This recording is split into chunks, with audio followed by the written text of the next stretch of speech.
औ करेला पान की दोनावो। ओम दुर्गाय दुर्गाय दुर्गाय नमामि। अहम तुभ्यं माते नमः। झुपत झुपत आवे दाई मोरी अण्णाओ।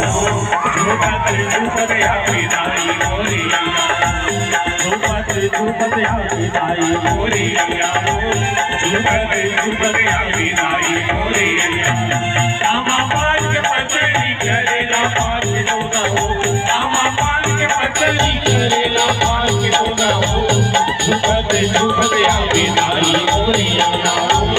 झुपत झुपत आवे दाई मोरी अण्णाओ।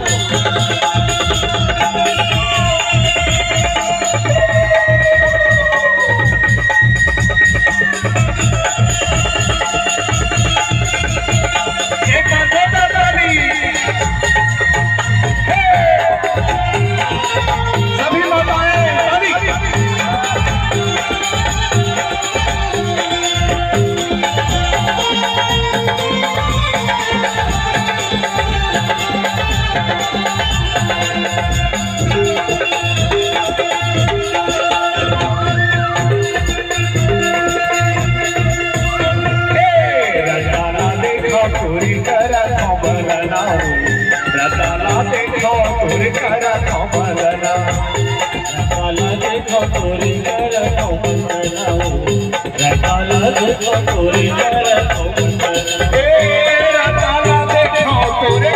कमलना। झुपत झुपत आवे दाई मोरी अण्णाओ। झुपत झुपत आवे दाई मोरी अण्णाओ। आमा पान के पतली करेला पान के दोनाओ।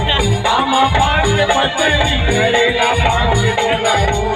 झुपत झुपत आवे दाई मोरी अण्णाओ। झुपत झुपत आवे दाई मोरी अण्णाओ।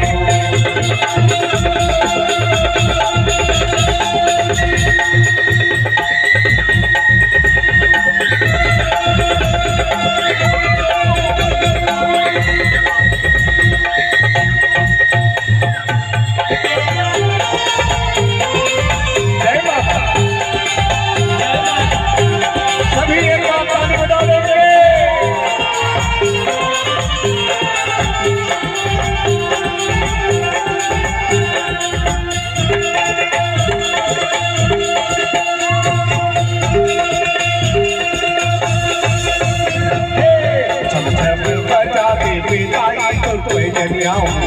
छम छम बजाती बेदाई तोर कोई कन्या।